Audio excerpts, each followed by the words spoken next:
Hello everyone, welcome to our channel Simsha Education. Today we are going to start exercise 1.2 question number 5.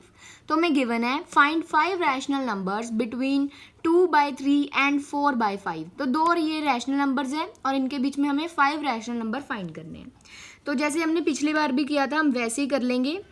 हम first equation को second के denominator के साथ multiply कर देंगे और सेकंड वाली इक्वेशन को फर्स्ट के डिनोमिनेटर के साथ मल्टीप्लाई कर देंगे क्योंकि हमें जो डिनोमिनेटर चाहिए वो सेम चाहिए 5 रैशनल नंबर फाइंड करने के लिए. तो हम पहले एक लाइन लिखते हैं, multiply numerator and denominator of, ये मैंने शॉर्ट फॉर्म्स लिख दिया, आप वहाँ पे पूरा लिख के आना, ऑफ 2/3 बाई. तो जैसे अभी देखो कि यहाँ पे 5 है, अगर मैं इसको 5 के साथ मल्टीप्लाई करूँगी ना तो इसका जो इसके बीच में जो नंबर्स हैं वो मतलब कि ना कम आएंगे क्योंकि जैसे कि 5 एक छोटा नंबर है तो वो नहीं आ रहे हैं.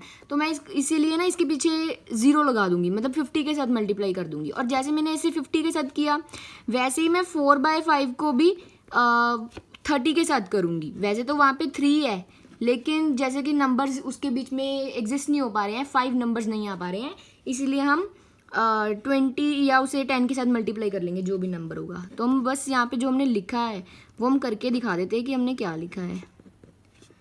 तो ये मैंने लिख दिया 100/150 और उसके बाद 4/5 को हमें किसके साथ मल्टीप्लाई करना है, 30 के साथ. लेकिन ये ना न्यूमिनेटर और डिनोमिनेटर दोनों में करते हैं, आपको ये तो पता है ना. देखो अभी यहाँ पे तो इतने सारे नंबर्स आ रहे हैं, हमें तो सिर्फ 5 चाहिए. तो हम लिखते हैं देयरफॉर 5 rational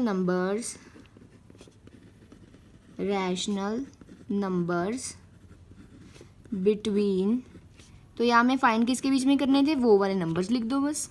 2/3 और 4/5 के बीच में फाइंड करने थे ना, तो वो लिख दिया और आर लिख के आगे हम नंबर्स लिख देंगे.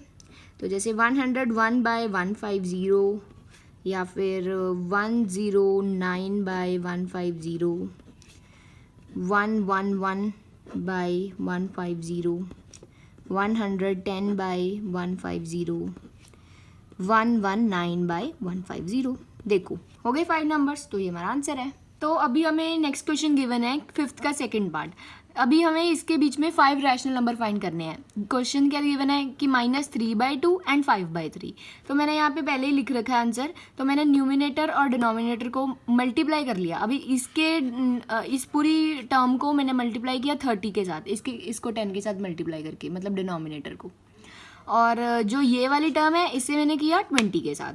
तो आप देखो कि मैंने यहाँ पे मल्टीप्लाई किया हुआ है. जब इसको मल्टीप्लाई किया तो इसका आंसर आया -90/60 और जब इसे मल्टीप्लाई किया तो इसका आंसर आया 100/60. तो देखो डिनोमिनेटर सेम हो गए, बस अभी तो ईजी है इसके बीच में निकालना. अभी देखो जैसे कि हम नेगेटिव नंबर में जब नेगेटिव नंबर की बात करते हैं, देखो मैंने यहाँ पे क्या लिखा है कि -3 और 4 में से अगर हमें नंबर निकालने हो तो हम आगे नहीं जाएंगे. लाइक यहाँ पे आता है -4, तो आप ध्यान रखना कि ये पीछे की तरफ जाएगा, -2, -1, 0 और ऐसे निकलेगा. तो बिल्कुल वैसे जो हमें क्वेश्चन में आ रहा है, यहाँ पे -90 है, तो इस बात का ध्यान रखना कि पीछे की तरफ जाना है. तो हमारे जो आंसर है वो -70/60, देखो अभी पीछे की तरफ जा रहा है, ये -10/60, ये 0 और इन सभी के बीच, इन दोनों के बीच में नंबर्स हमने लिख दिए हैं. 5 नंबर्स हमें चाहिए थे और हमने लिख दिया, वे हमारा आंसर है. करते हैं 5th का थर्ड पार्ट. क्वेश्चन गिवन है 1/4 एंड 1/2.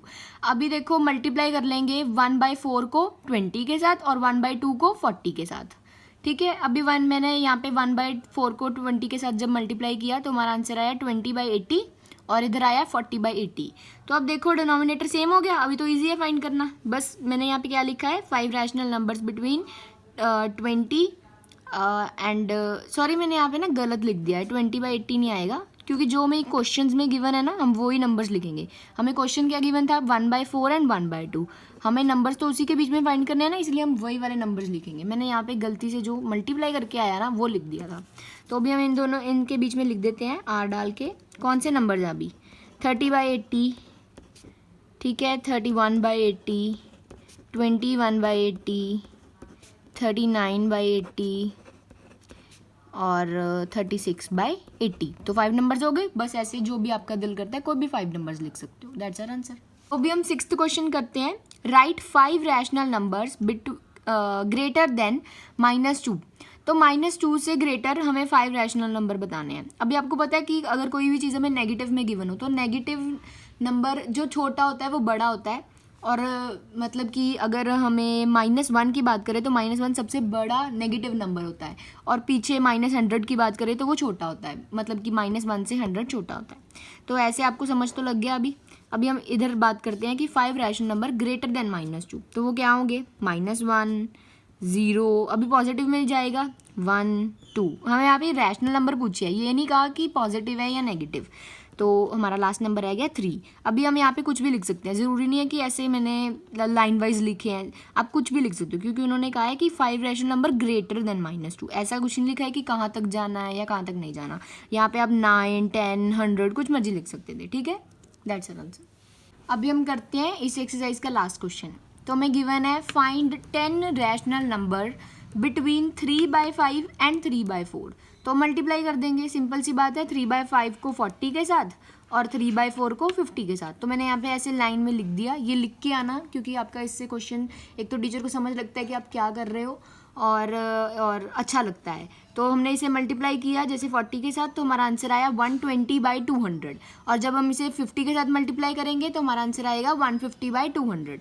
तो हमने ऐसे क्यों किया? क्योंकि हमें डिनोमिनेटर जो है ना वो सेम चाहिए थे। हमने इसको मल्टीप्लाई इसके डिनोमिनेटर के साथ कर दी और इसकी मल्टीप्लाई इसके डिनोमिनेटर के साथ, लेकिन एग्जिस्ट नहीं हो रहे थे 10 नंबर्स, इसीलिए हमने फिर 40 के साथ कर दिया और उसे 50 के साथ कर दिया।